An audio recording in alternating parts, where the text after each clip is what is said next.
the signals hum and fade. Words hanging like laundry on a wire we never made. Your eyes were doing circles like a compass without north. I was counting all the seconds I've been walking back and forth. The clock was missing numbers,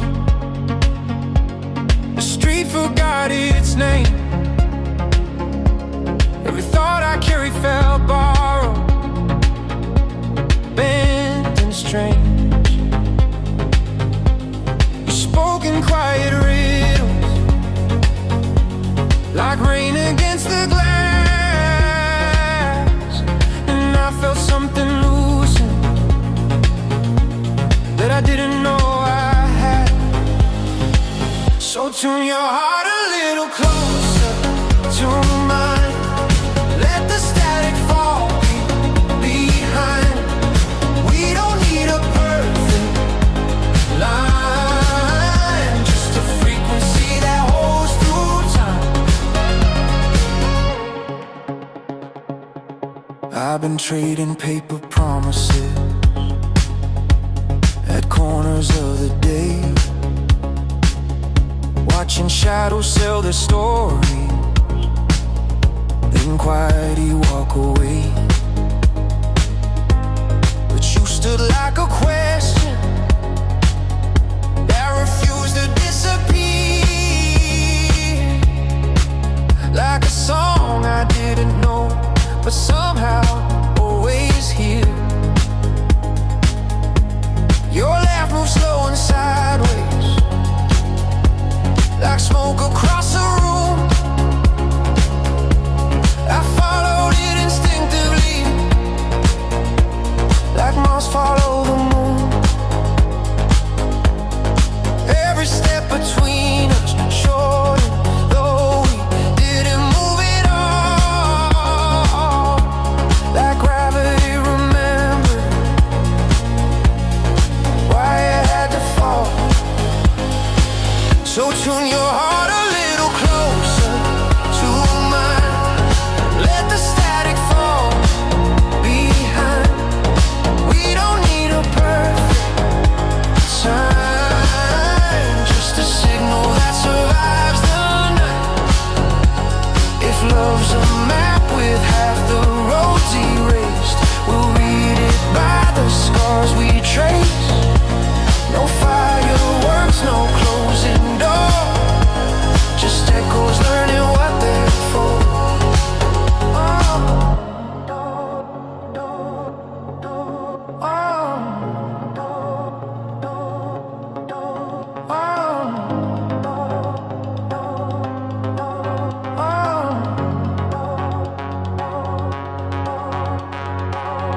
Now the world keeps spinning stories it insists are true, but I hear a softer rhythm every time I look at you. Like something ancient waking underneath the noise, a quiet stubborn harmony that never begs for choice. So tune your heart a little closer to mine. Let the static fall behind.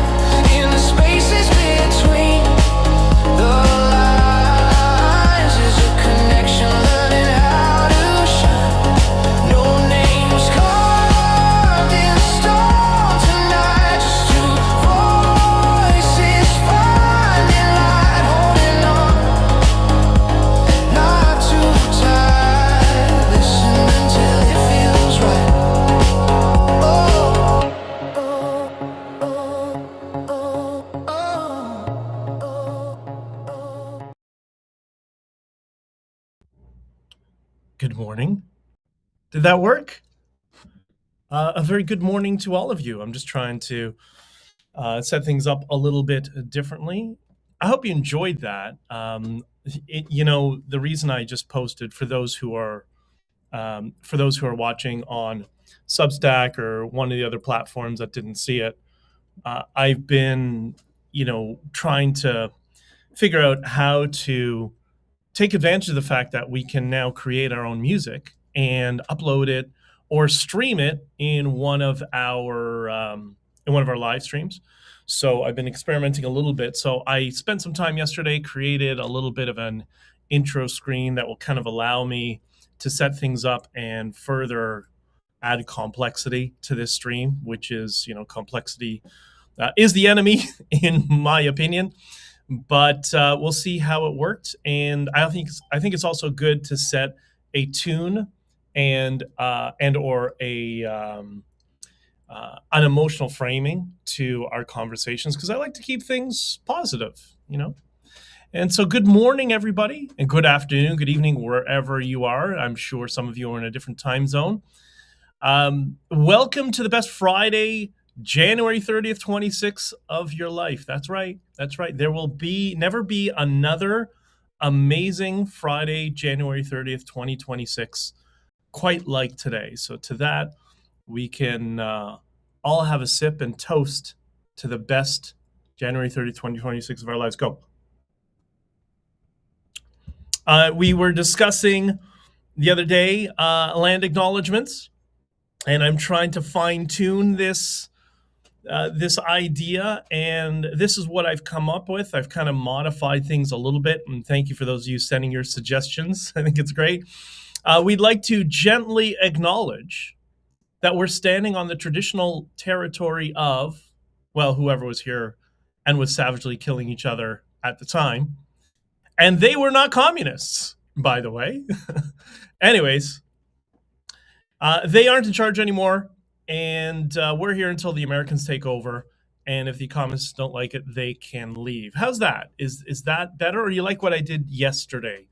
I don't know. I like the simplicity of yesterday, but all art is a work in progress. Let me just adjust the Substack a little bit better. There we go. I want to have that little halo on the side. So good morning. Like, share, and subscribe. We'll give some time for people to join as we get into mine and hopefully your comments and ideas, because I think we do share a lot of parallels here. I think so. Right now, where I am, it's apparently going to be minus 25 degrees tomorrow or today or something. I think it's today or something like that. We'll talk about that a little bit later on. And maybe the Americans can bring some of that global warming we keep hearing about, but never actually experience. That would be great. I don't know about you. Did any of you watch the memorial live stream for Scott Adams on Monday? And by the way, thank you everybody for your comments. I'll get to that as well. Greg Gutfeld was an amazing host and MC for the memorial for his very good friend Scott Adams. And anyways, still, so I think I encourage you all to go back and watch that. Thank you for everybody in the comments on Spotify. I'm still working through that platform. That's for people who don't want to watch and want to listen. We'll talk about that as well. And so I'm still working through that and trying to massage the process a little bit. I want to thank Trenton, the users Trenton and SB Roberts on Locals. Especially thank you for your financial contributions. And thank you for everybody on Substack who is a paid subscriber, an ongoing paid subscriber. I'm going to be focusing on all of you in the near future once I get a few more of you into that group and doing some maybe a little bit extra special stuff for you guys. If you're on Discord right now, you'll see I am streaming for the first time on Discord. I don't know how to use it, but I figured, hey, why not? It's there, and we'll figure out how to incorporate that platform. And Raymond says, I just clicked on this and wow, my daughter-in-law's birthday. Well, happy birthday. and I hope your daughter-in-law has a very happy and healthy year of her life. I don't know how old she is, but I wish you all the best, and to her, lots of prosperity and success. And speaking of prosperity and success, what does the opposite look like? Well, you know what the opposite looks like? It looks like Don Lemon getting arrested under the KKK Act. I'm telling you, that Trump guy knows media. He knows how to get attention. We'll talk about that too. The last thing, just before we start, is the articles posted. I posted the article I wrote about China, which is in a bunch of publications. And they're all available at bjdictor.substack.com. Some of you are watching on Substack right now. You can get a copy of this at honkingforfreedom.com. The trucker convoy that gave us hope, Honking for Freedom. I encourage you all to check it out. And audiobook coming shortly. We're just about completed that part of the project. And you can also, as I mentioned, locals before, honkingforfreedom.locals.com, which we are, I hope, streaming here. If anybody is, whenever everybody's on there, just post a comment. I'm curious to see if when you put, like Beth, I know you sometimes, I don't know if you're here this morning, but you sometimes put up graphics. I'm not sure if the graphics come through on this encoder. So on locals, you cannot just, type something. You also can post a meme and stuff, and I just want to see if that works on this end. So we're going to start with some light news first. And that is the 392 Jeep Wrangler is back. V8s are back, baby. And you're probably wondering, what's he on about? Well, so I'll give you a kind of a little bit of background as car people will understand this, but this is relevant to politics and everything that's going on in the world. So I don't know if you know, I didn't know this until many years ago when I came across it, that so the V8 Wrangler, let's start there. The V8 Wrangler was introduced a few years ago. So basically a regular Jeep, they popped the 392 6.4 liter or 6.7 liter, 6.8 liter V8 into the Jeep Wrangler, and it was subsequently canceled very quickly amid another round of CAFE standard requirements from the U.S. government under the under the Biden administration. But so CAFE standards means corporate average fuel economy. Okay, so the entire fleet of cars that are produced have to hit a target of a certain level of efficiency and fuel economy. And that was, I believe, introduced by the Nixon administration under the APA, if I'm not mistaken. I could be wrong. Somebody correct me if I'm wrong. But did you know that CAFE standards that were introduced in the 70s, they almost exclusively destroyed the U.S. auto sector? That's why the Japanese were able to come in and essentially take over all small car production, not just because they were more reliable, but they had experience for decades since the war of exclusively producing small vehicles, whereas the American companies needed to scramble in short order to start to learn this entire industry of automotive that Japanese perfected over decades. Did you know it was the government's fault? And that's really what led to the malaise era in automotive and the decline of the automotive sector. Like, that's why the American car companies went from something like 80% of the market down to, what is it now, 17, 20% of the market, something like that. It's because of the CAFE standards. Well, Trump has gotten rid of CAFE, apparently. So that's now out the window. And now V8s are coming back, baby. So those of you who are big fans who are car people, you're probably very rejoiced.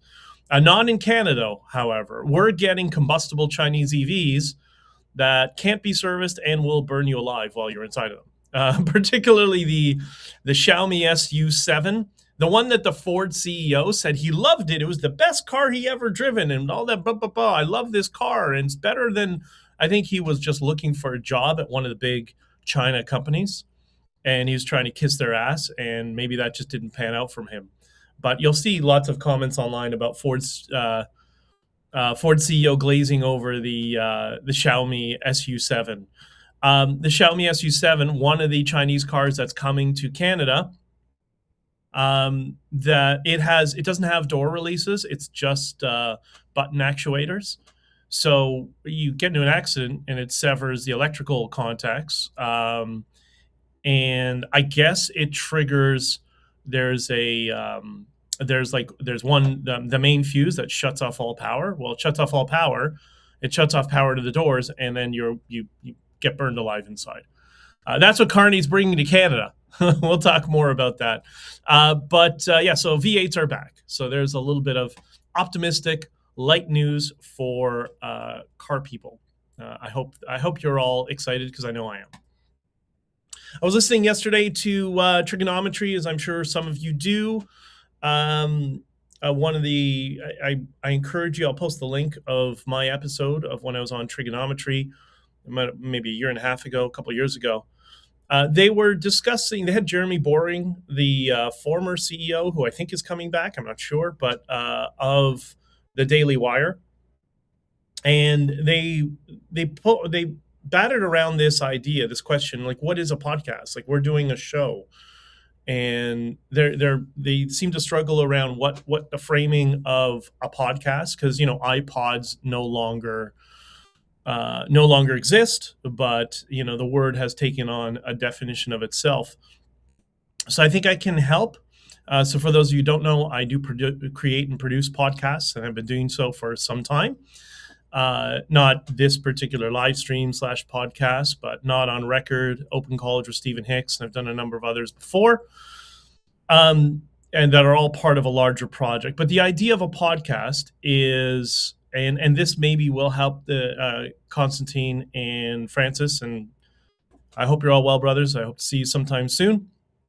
I think what's different about a podcast that maybe I didn't see that idea in the conversation.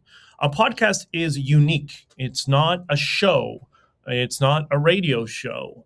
It's something that was perfect for iPods and now mobile devices, which you can suggest are kind of an extension of the iPod.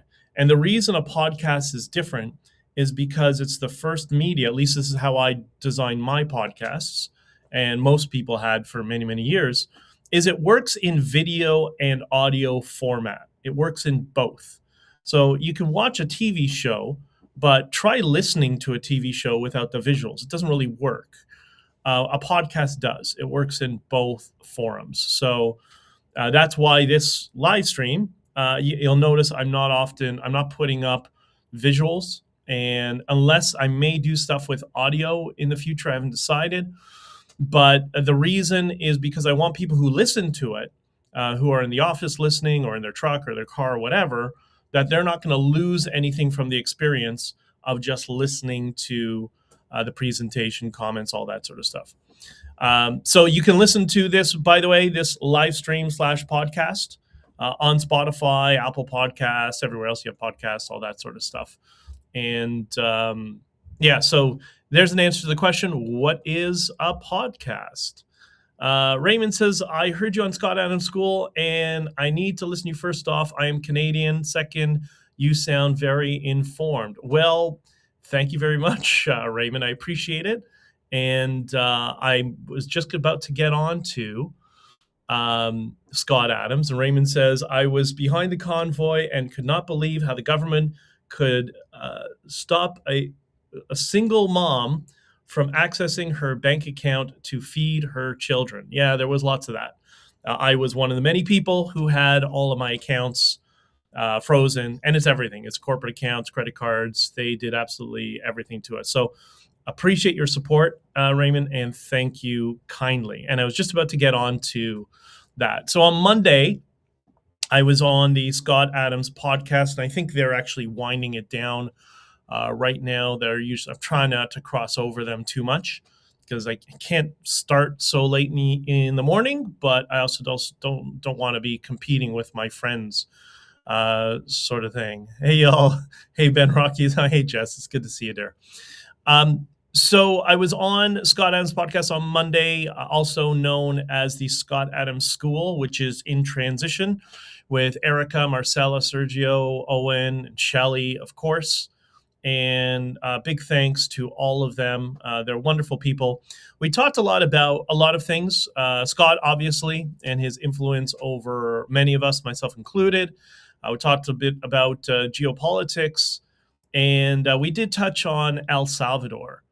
And it was very interesting because Marcella, one of the hosts, is Salvadorian herself. And I don't know, my fascination and all the time I've spent living in and traveling to South America, I guess it's paid off over time. And then I get to a better understanding of how things work in Latin America and the differences between Canada, the US, and Latin America. And there are some stark differences and some similarities. But, anyways, I touched on Nayib Bukele, who I describe as the blind spot of conservatives, who I wrote an article about it in my Substack quite a while ago.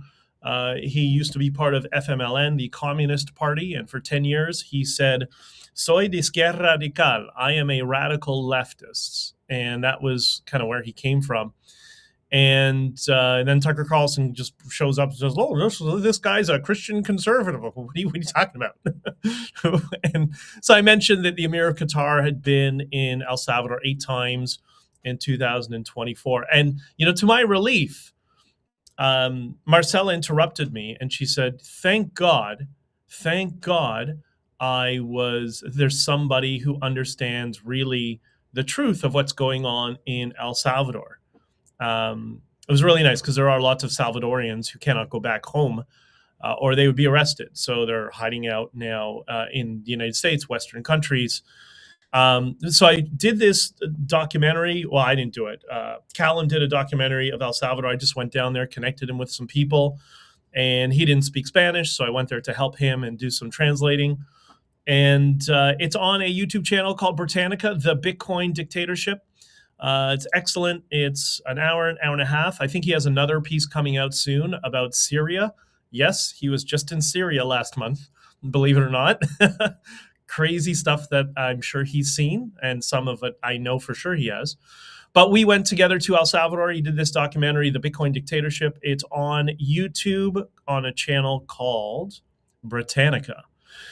And what we explore, most of it is the story of El Salvador in English, what you are all hearing.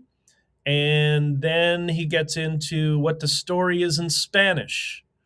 And Marcella, being Salvadorian, again, was very relieved to hear that there are people who understand. The story in Spanish is very different than what we're being sold in English. So I love the Trump administration. I love the Trump team. They're lying through their teeth on El Salvador, probably because they have bigger fish to fry. Like, I get it. And, I think their framing is, look at what the country used to be. At least you can walk in the streets. And I get that. But allowing the Muslim Brotherhood to set up in the Western Hemisphere, not a good idea, in my opinion. So I think there's a rational calculus behind it, but I think it's going to bite them in the rear, but we'll see what happens. Hopefully not. As me and Marcella agreed, let's see if he runs again, and that will tell you everything you need to know.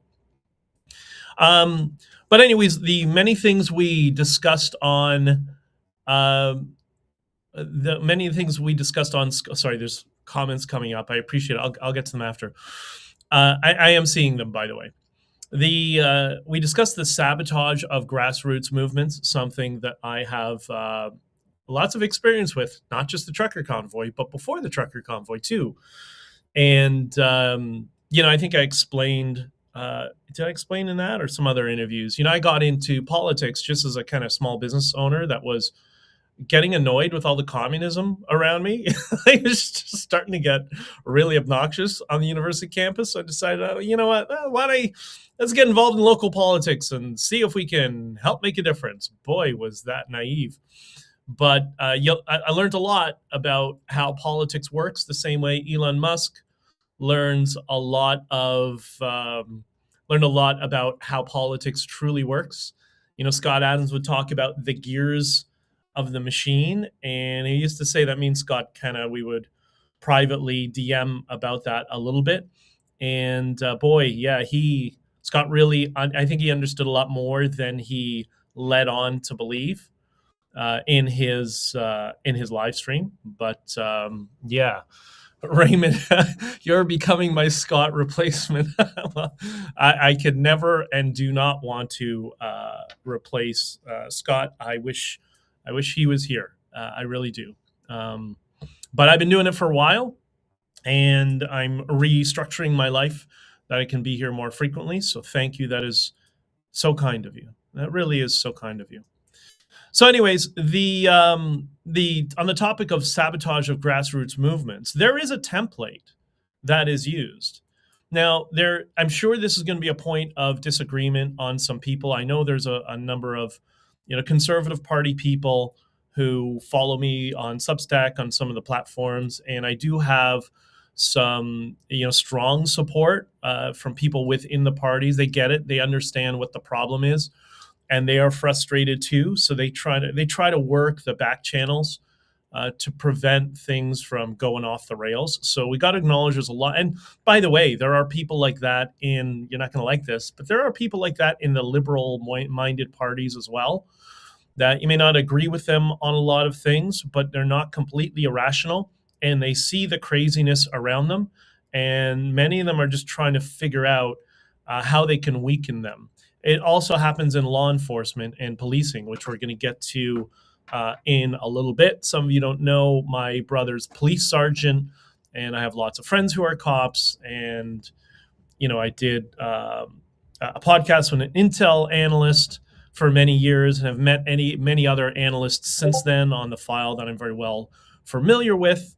And so I have a less than superficial understanding of how things work behind the scenes. But anyways, so this point of disagreement, it's not intelligence agencies, and we're going to discuss intelligence agencies tomorrow in detail.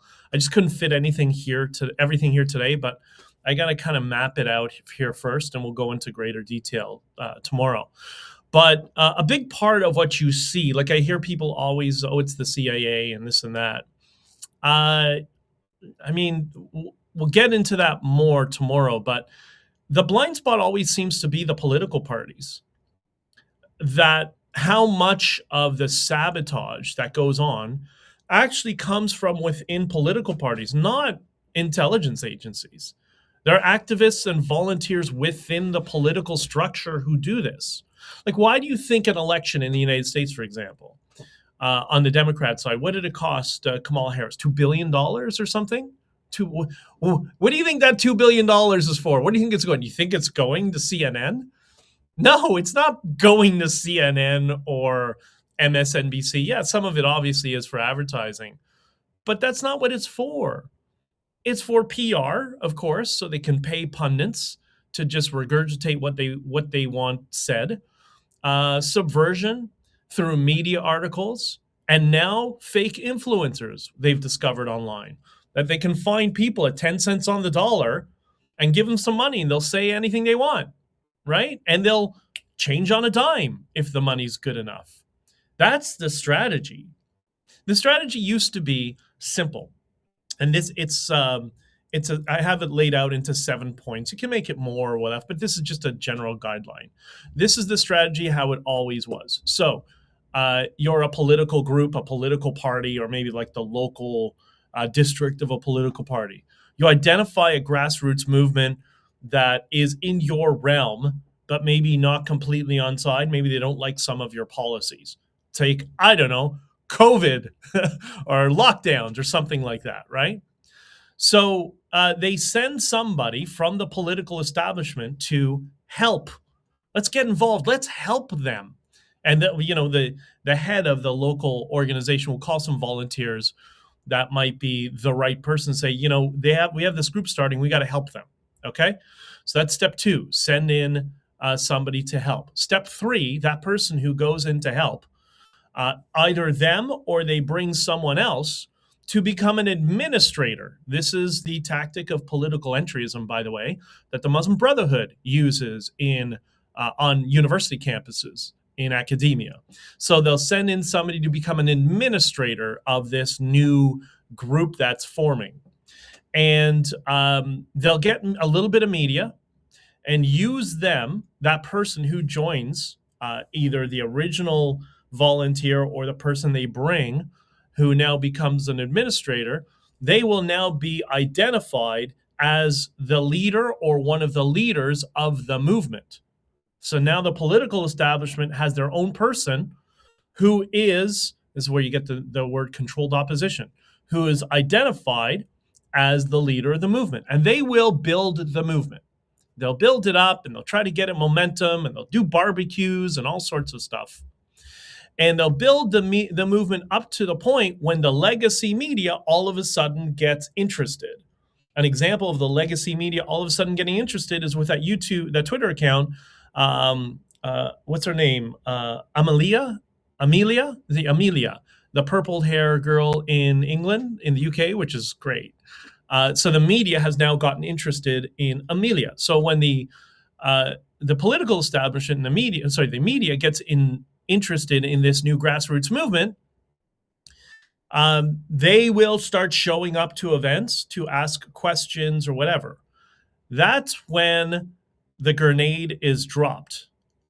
Right when it's going to be on the evening news, the 6 o'clock news or whatever for the first time, someone will show up who is paid to do this, or sometimes that person who's leading it, and they will say something positive about the mid-century Germans. How wonderful the mid-century Germans were, and they are misunderstood. And the reason is for step number 7, where the silent majority is at home cooking dinner, cutting their vegetables, the news is on in the background, and then they hear white supremacist, Hitler guy is now supporting whatever this movement is, right? Anti-lockdown, anti-this, anti-com, they're all whatever. So the average person only sees a little clip of this passively and says, oh, I don't know who those freedom people are. They're crazy. Yeah, they gotta get rid of them. That's the strategy. Now do you understand why Tucker Carlson keeps talking about the mid-century Germans? Yeah, that is an attack on Trump for the midterms. That's what that is. I know that's going to upset some people, but this is not new. This is a regular template that's used over and over again. That's how they co-opted the political establishment. That's the Tea Party and political establishment. It's politicians and lobbyists and fixers and donors, that whole apparatus. The Tea Party movement, the pro-life movements, the Freedom Convoy, they're doing it to the independence movements in Western Canada right now. It's the same people sabotaging it. That's how this all works. And it's amazing. Do you think that's the CIA or CSIS? And there's a reason. I hear that often, that, oh, it's the CIA, it's the intelligence agencies. Sometimes they will be recruited through political channels, but that's not who starts it. And there's a reason. Because the intelligence apparatus, much like law enforcement, they have, we'll take the CIA as an example, or CSIS if you want, if you're Canadian. They require predicate. They don't have predicate for that purpose. And if somebody in law enforcement acts without predicate, meaning probable cause to conduct an investigation and just even start screening people, because that always gets approved by higher ups, and they have to show predicate. If they don't show predicate, well, that's what internal affairs is for. That's why they get audited. It's a whole system. It's a bureaucracy. So they don't go out on their own and do things.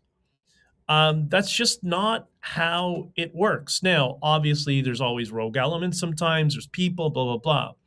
But there's always corner cases and exceptions. There's no question. But do you know why it's always pointing blame at, ambiguous 3-letter organization? Because it's the political parties. and the political donors and the lobbyists. That's who's doing it. And they, they don't have, they don't require? They don't require predicate. They can operate completely on your own. Now, I'm going to say a name now that I think should persuade you to seeing this framing of the world, okay? That it's not rogue in three-letter agencies operating on their own because they require predicate.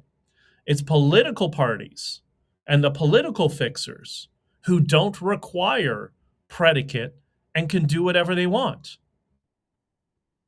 George Soros. Huh? Now you see it? You can feel that, can't you? That's George Soros. And not just George Soros. He's one of the guys on the left. But this happens on the right as well, just as much. Who do you think killed the Tea Party movement? Who do you think killed the trucker convoy? Who do you think co-ops all these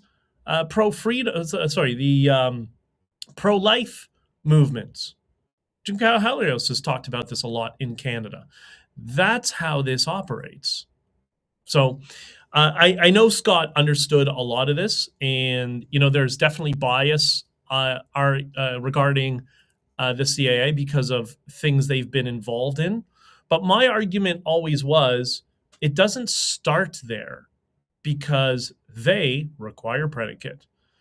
Yeah, Raymond says they're being hypnotized without knowing it. Raymond's great. Raymond and Jesse, you two are amazing. You're wonderful, and everybody else. Okay. Just want to acknowledge a Twitter post from an account, very short. The idea of nice. The Twitter account is Dr. Hypnosis. And if you were a fan of Scott Adams, you probably know this account. He has a book called It Feels Like Cheating. I'm about 3/4 of the way through. Interesting book. Very good. You should check it out. He posted online. I responded. He posted this regarding all the ICE protests and these people that have been killed. And he says, "Told ya, start calling them nice." And I responded, that would work. And he's correct. That would work. Now, here's the idea. Here's the concept. The idea I think he's referring to is how the subconscious processes words. The word nice has positive connotations. And the problem on our side, and when I say our side, I mean the non-collectivist side, the individualist side, which I think is a hodgepodge of some libertarians, some conservatives, some liberals even, the individualist type people. We always surrender words with positive connotation to the enemies of the West, to the communists, to the people who are subverting the West, these foreign actors. And we allow them to steal words like progressive. Progressive is a word with positive connotations.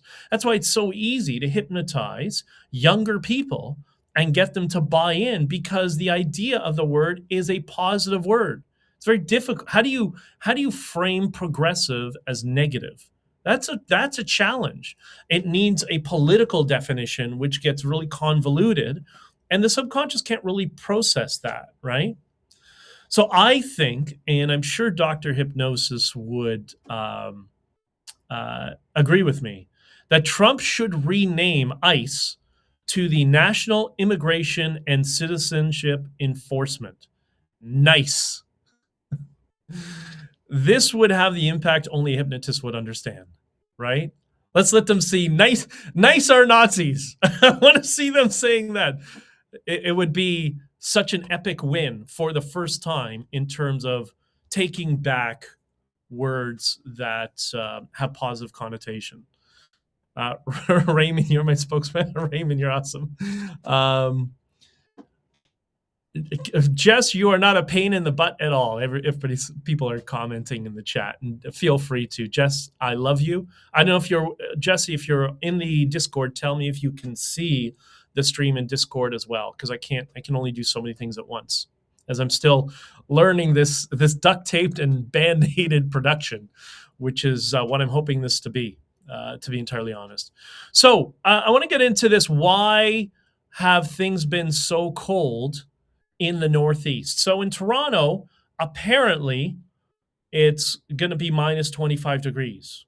And we're going to and put a pin in that. It's going to be minus 25 degrees. I came across this idea on the internet last night, and it suggests that the CME from January 10th might be related. Okay, now some of you are going to have a heart attack. Don't have a heart attack yet. Just hear me out. So the CME, corona mass ejection, is what that is. That's a massive solar flare of plasma from the sun that is ejected and is coming our way. And some people refer to it as space weather. So I went to AI and I asked a question of Grok, Perplexity, and Gemini. I said, is there, because I saw this thesis online, so I wanted to, can we debunk this? I don't know. Is it true? Is it not true? Is there legitimate speculation that on January 10th, the CME might be correlated to the current frigid temperatures in the northeast of the United States and parts of Canada? This seems to be a scientific hypothesis that a combination of a weakened cyclical change in the magnetic field and bombardment of the ionosphere with solar radiation may contribute to the cold we are experiencing. So that's the question I posed to these three AIs. Okay, the first one was Grok. Grok said, there's no substantial evidence or widespread discussion supporting a direct correlation. CMEs primarily cause space weather effects like geomagnetic storms, auroras, satellite disruptions, potential power grid issues, but their energy is largely deflected by the Earth's magnetic field, blah, blah, blah. Okay, fine. So Grok says no. Perplexity says there is active research on how solar activity and space weather can influence the polar atmosphere, but a direct specific link between the January 10th CME and the current Northeast cold outbreak is not supported by mainstream science at this point. The cold pattern over the U.S. is very well explained by disruption polar vortex and associated large-scale atmospheric dynamics. Okay, fine. So Perplexity says no. So Grok says no. Perplexity says no, probably not. Gemini then says, which, by the way, for research, I don't like Google. Gemini's the best. It really is quite good, which concerns me. But anyways, Gemini says, well, there's no specific consensus that the January 10th CME is the direct cause of the current frigid temperatures in the Northeast. There is indeed legitimate scientific speculation and ongoing research how solar activity modulates Earth's winter weather patterns.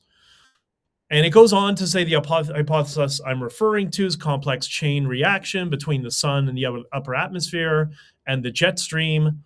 It goes on to discuss the ozone layer, vortex disruptions, CME bombardment. And the conclusion says, basically, the conclusion that I've come to after reading all of this. So Gemini says, well, maybe there's research. Could be. Grok says no. Perplexity says maybe. So what's my conclusion? I don't know. Sure looks like science isn't sure either that more research is required. And I'm okay with I don't know. And my question is, why can't we all do that? Instead of absorbing the first thing we hear, which is what I know many people would have done if they would have seen the very persuasive short little video that I saw last night, they would have said, that's why it's cold. That's why it feels cold. Instead of, okay, that's an interesting idea. Let me go. When I used to be a diamond grader and a gemologist, in order to verify something is a diamond, you would need to have 3 tests, right? Is it single refractive? What's its specific density? What's its refractive index? Like, there's a whole bunch of tests that we do, spectrometer, whatever. you'd have to do at least 3 tests to verify if it was, in fact, actually diamond. Well, why don't we do the same thing when we see these assertions come out of nowhere? And I think the reason is, and any doctor hypnosis, any hypnotist would understand, because this is how we're wired. New information that no one else has heard, it has a sort of prestige, right? It's, I know something, I just came across something nobody else knows. It's like the first time you saw a Lamborghini Countach in your neighborhood. You get really excited because nobody else has seen it. I had growing up, there was a guy in my neighborhood who had a black Lamborghini Countach 5000S. And I remember riding by my bicycle when I was, 11 years old maybe, and seeing a garage open and a Countach. I'm like, oh my God, I've never been so excited in my life. It's when Lamborghinis were very rare. But the point is, this simple task for testing with 3 AI sources, I believe, protected me against potential brainwashing. In this case, climate brainwashing.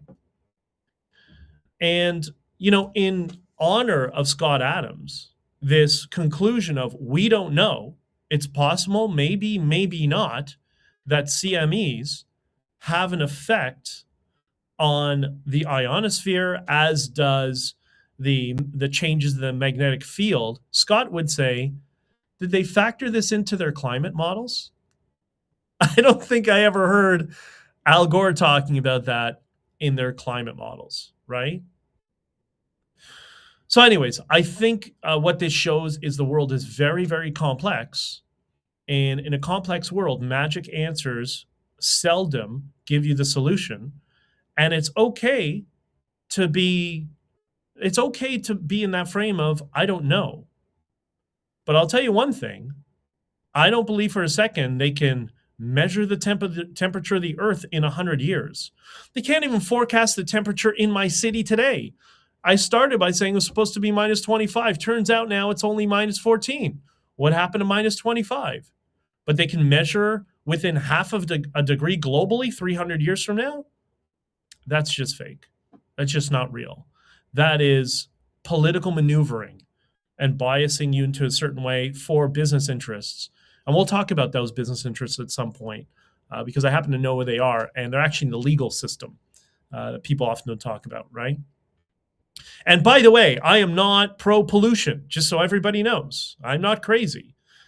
I've spent enough time, as sure many of you have, that I've spent enough time in the third world to see the effects of excessive and unregulated diesel emissions in very busy and condensed cities. Trying to walk to school and you can barely breathe. I've had that experience, so I get it. I'm not pro-pollution.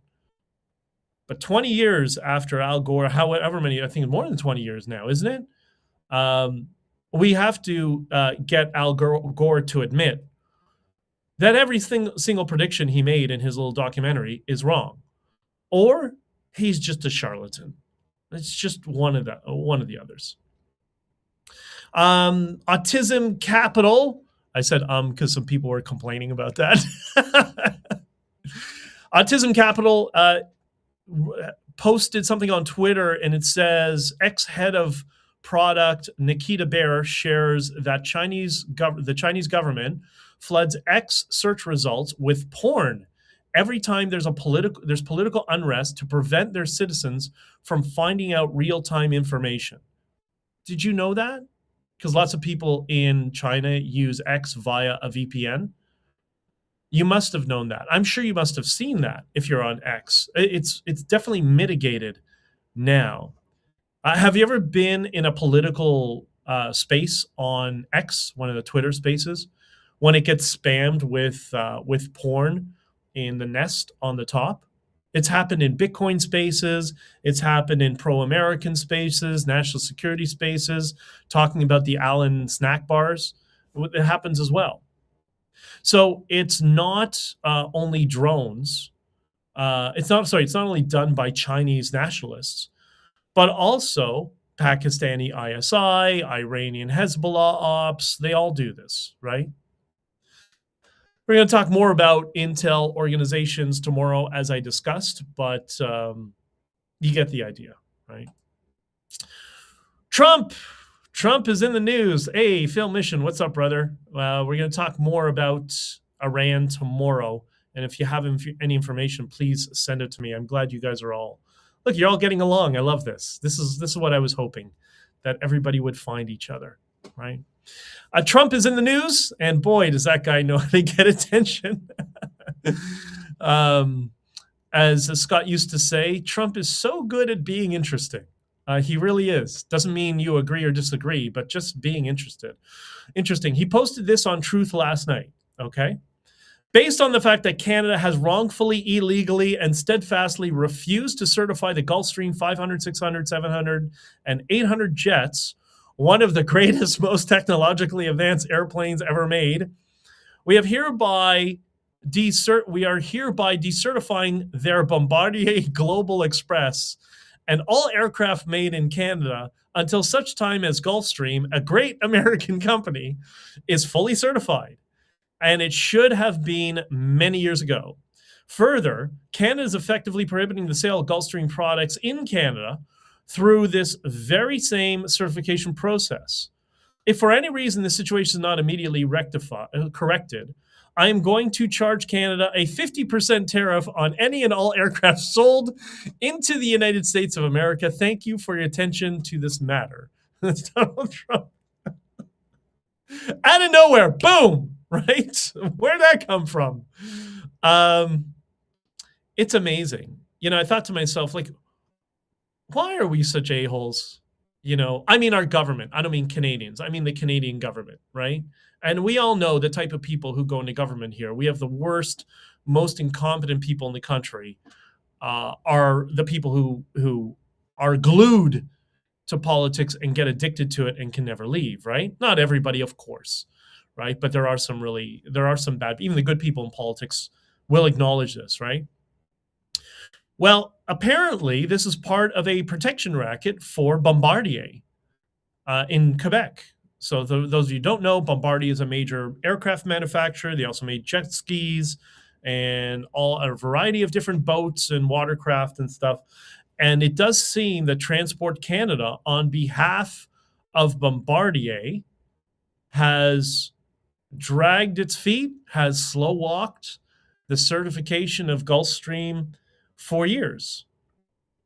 And it just goes to show, I don't know, is Canada just one massive, incompetent Dilbert cartoon? And we'll have more on that in a bit, but I think that's what it is. And for those of you who don't know Dilbert Reborn, you can go to scottadams.locals.com. Shelly, Erica, and the rest of the team, they're all running that, and they could use their help. But yeah, I thought there's just funny. Out of nowhere, boom. Trump takes a dig at Canada. Wow, we're going lots of things I tried to cram in today. All right. I touched a bit on Chinese cars. Risa asked me to talk about it, and we're going to talk a little bit more have how Mark Carney's company, Clarios, owns to Brookfield. Mark Carney's the cutout, or Brookfield's the cutout for Mark Carney. But do you all know what a cutout is? Well, maybe we'll talk about that another time, but it's integral to organized crime, jihadi organizations, and the Chinese Communist Party. But anyways, his company is a major benefactor of these Chinese cars because Clarios, owned by Mark Carney's company, produces batteries. And I went through all the companies in a previous stream, all the companies that Mark Carney's battery company manufactures in China for these Chinese cars that are coming to Canada. Can the next party that comes into power finally prosecute people in Canada, finally prosecute some politicians, like just once? Or are we just going to be a banana republic forever without the bananas? Frozen banana republic is the best way to describe us. Although not minus 25, minus 14 only. BJ, what's your take on the Canada-U.S. relationship? Remind me in the end, and I'll touch on that, right? Anyways, I think is that why Canada's falling apart? Because the Conservatives always refuse to fight back. They get elected and like, oh, okay, just ignore it. Oh, it's okay, bro. It's okay. Like, it's so frustrating, so infuriating that's so weak. But anyways, so what came up this week is the Israeli Defense Ministry. Is that a painted word for some people? Israel? I hope that's not a painted word. If you get angry at the word Israel, that is a painted word. That is your subconscious has been programmed to get angry. It's just a country like any else. Okay. Anyways, nobody would argue whether you like Israel or not that they aren't skilled in intelligence, whether you like them or not. And they have banned, the country of Israel has banned Chinese cars because of cybersecurity concerns, particularly BYD. BYD is a massive Chinese manufacturer. Do you know what it means? It means build your dreams. It doesn't mean build your communism. But anyways, yeah. BYD. They've been copying cars from around the world for years. Anyways, that's the whole IP, intellectual property thing that Kevin O'Leary talks about correctly. So communication systems used in those cars can be used to spy on users and the surrounding areas. Very interesting. And to further this, Palmer Luckey has talked about having products manufactured in China. And part of the problem is they randomly install chips that are used for surveillance, but they won't put it in every product, right? So you go to manufacture something in China. And I mean, I remember when I was involved in trying to help people do some stuff many years ago. Depending on what the product is, you may have a minimum order requirement of 10,000 or 50 or 100,000 units of something. So let's assume you go buy 100,000 units of whatever Androl is buying, right? Maybe it's an actuator of some sort. Well, of those 100,000 units, 10,000 will have a surveillance chip in it, but the rest of them don't.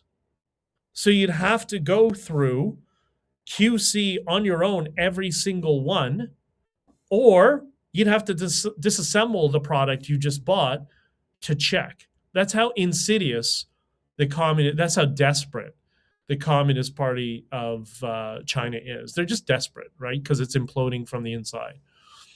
So how can anyone in Canada or North America consider one of these Chinese cars?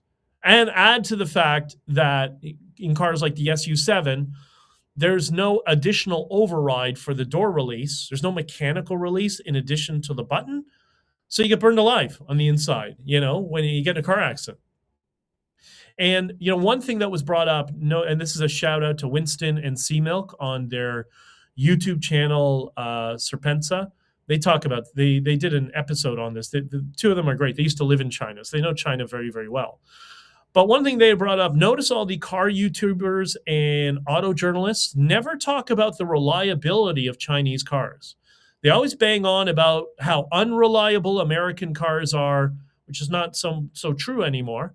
But they're always bashing American cars for being unreliable. But they never once, ever mention how catastrophically unreliable Chinese cars are, that they fall apart while you're driving them within a year. So anyways, I just thought that was interesting. So that's for Risa, who was asking for a little bit more detail on Chinese cars. And I think the Israeli position is a practical one and is probably something that should be emulated here as well. I think I'm going to move the next topic into tomorrow. And let me just get into the last thing, and then we'll move on to closing. So Raymond says, but I think you are ignoring the globalists. No, not at all. No. Yes. So Raymond says, okay, well, I'll get your comments in a second. Give me a second, Raymond. And thank you, everybody, for being so enthusiastic. So Eva Longoria put out a video. Ugh. Actors and actresses make give me a headache. Eva Longoria did some "Ice Are Nazis" video, apparently, or something like that. And so did Glenn Close, who I barely know who that is, to be entirely honest. But they're parroting the same thing. And I noticed something. Go back, and if you search for Eva Longoria ice or Glenn Close ice, you'll see their videos on X and on all sorts of social media feeds right now. Notice something. They're reading. They seem to be reading a PR statement. They're reading. These are actresses. These are like top tier actresses who are reading a prepared statement. Can you see the problem? Think about it. They are actresses. And yes, by the way, I'm taking back the word actresses. You know, actors and actresses. Si como en español las palabras son masculinas y femeninas, estúpidos comunistas. This is the stupidest thing I ever heard. Actors. No, we don't have gender anymore. No, there's actors and actresses. Anyways, they're actresses reading PR statements. What do they do for a living? Isn't their job to remember lines very quickly and repeat them in character? Like, this is where their 10,000 hours goes, specifically to this skill. But yet they're reading something. They've put no effort into it. They're not memorizing something and putting passion. You can see their eyes moving back and forth on the screen.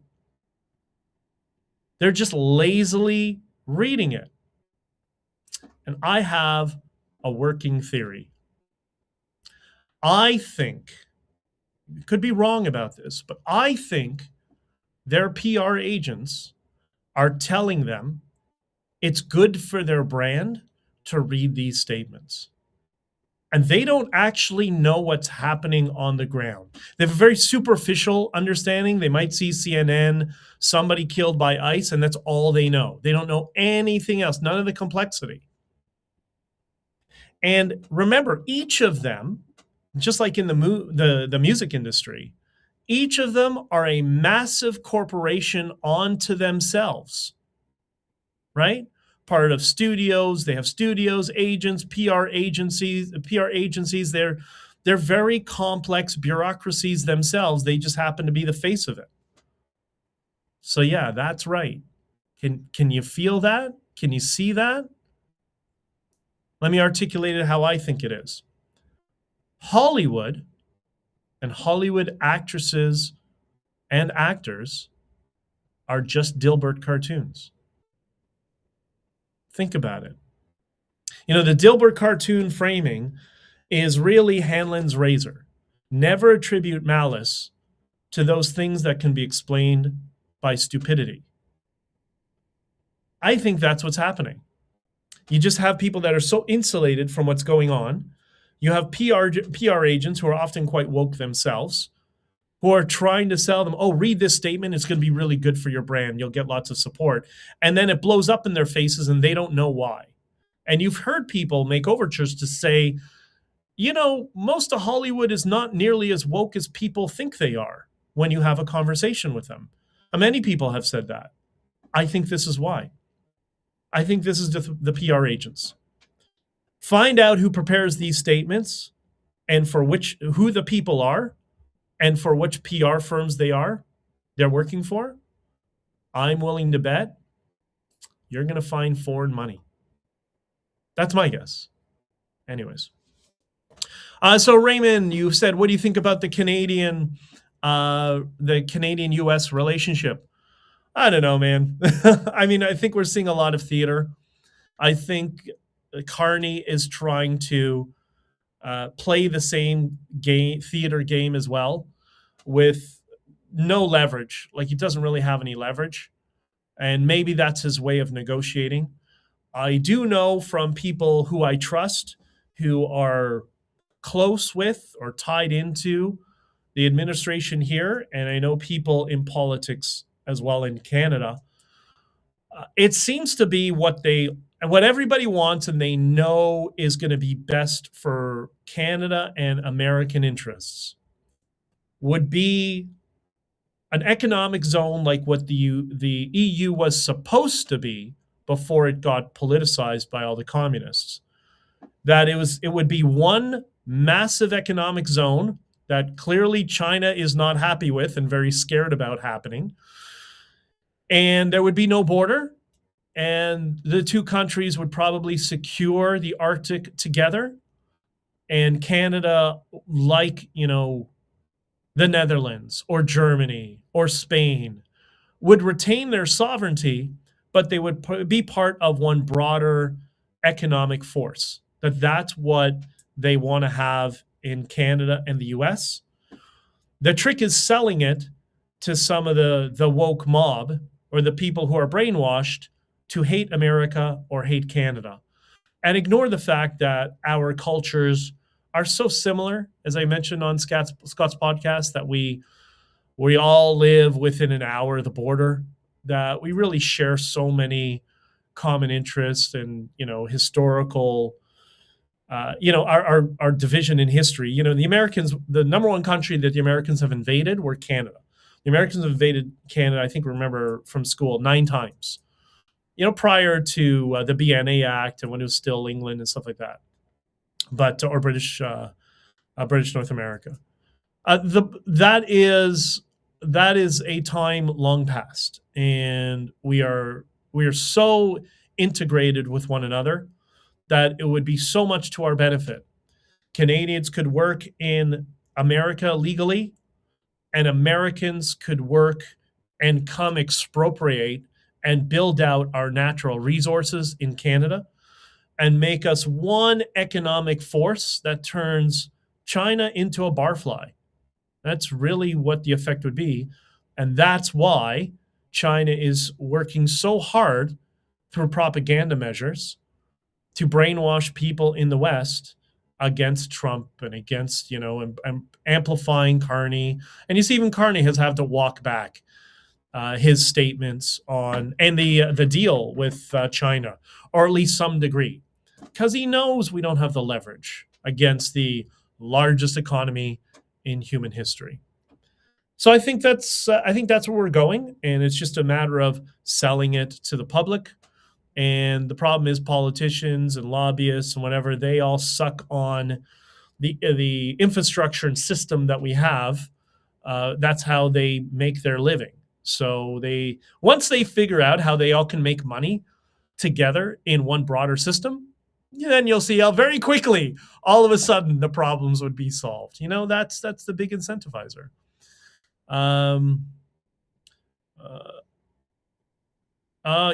So Maureen says, we used to do that, BJ. My dad worked as a pipeliner all over the US. We had green cards. Yeah, definitely. My father went to university in Minnesota, famous Minnesota.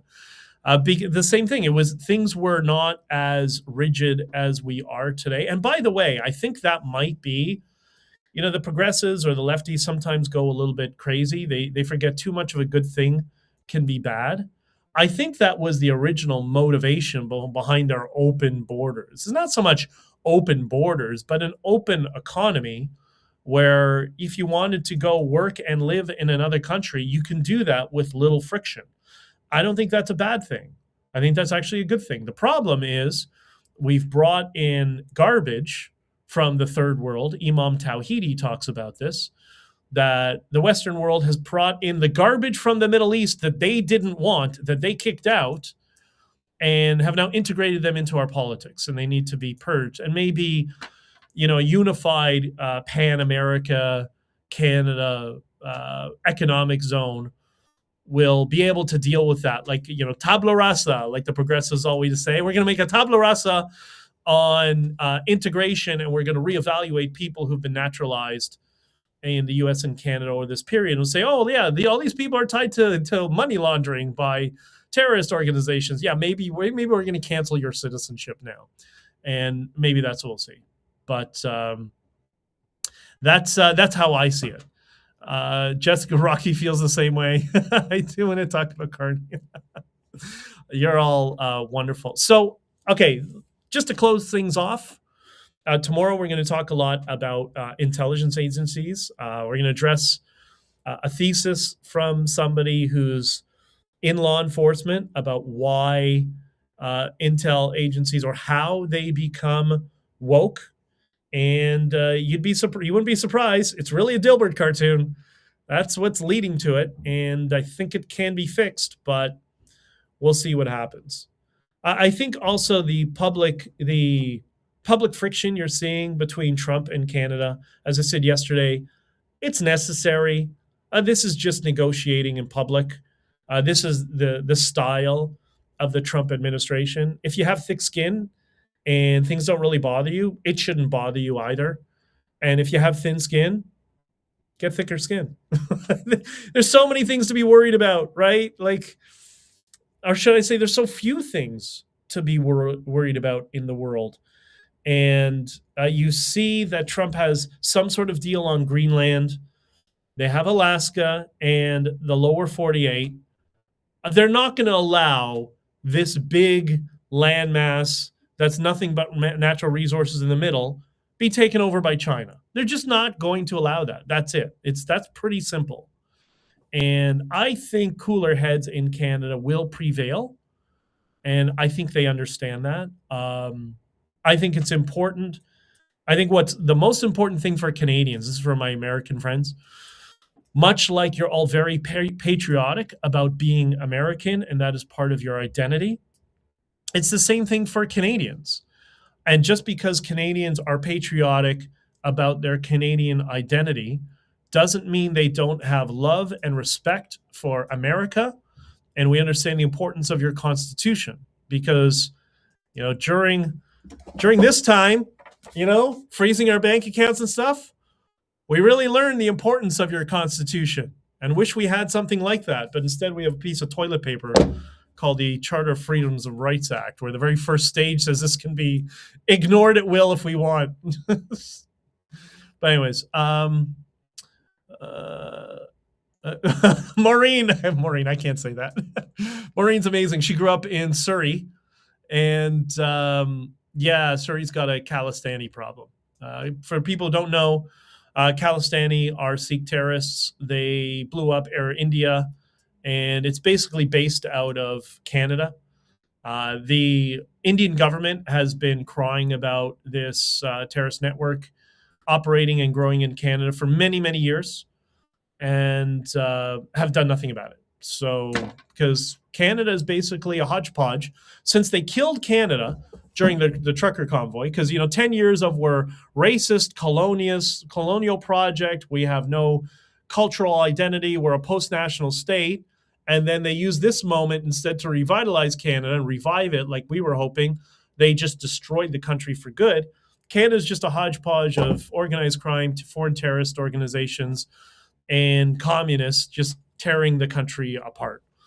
But I think America and the Trump administration in particular will help guide us to more prosperous pastures in the future. That's what I hope. And Raymond says, I love my country. And he also says, but I also love Canada. Well, thank you, brother. And we're the same way. I mean, this is the whole point I was trying to make during the many interviews I did during the protests, that when you get the media and government out of the way, we all got each other's backs. We're all North Americans. And by the way, I found the same thing in Mexico, because I spent a lot of time in Mexico too, and people were nothing but just amazing people there. Like, there's good people everywhere. It's just our garbage that goes into politics that are the ones that ruin things. But at the end of the day, they'll need to survive as well. And I think we're gonna find the golden age that we all think we're on the horizon. That's on the horizon. I think we're gonna get there. I really do. I see a lot of positive developments in the future. So, yeah, I don't know. Things are gonna be great, man. I'm not worried at all. Raymond, well, thank you for joining for the first time. Jesse, thank you for being here as always. I love you. Being to stream how to unbrainwash the crazy lefties. Yes, we'll talk about that. That's something that I've been, not just anybody who just falls victim to any sort of echo chamber that's based on just emotional framing, they can be reached. They really can. It just takes time. And it's a process. And you have to, those are the tools of persuasion that Scott and many others have talked about. And that's right, Raymond. Scott's golden age. I think is he the one who came up with it first, or Trump? I think it might have been Scott, and that might have persuaded Trump over the future. Anyways, I got to run. It's already an hour and 15 minutes. You're all amazing. We'll be here tomorrow. We're going to talk about how intelligence agencies and law enforcement become woke over time. And it really is a Dilbert cartoon. It's hysterical, but I think we can fix it. All right. I love you all. I got to run, and we'll talk to you tomorrow. Be good to people. And remember, find a stranger today and just be extra kind to them. I promise you, you'll make their day and you'll feel better about yourself. All right. We'll see you.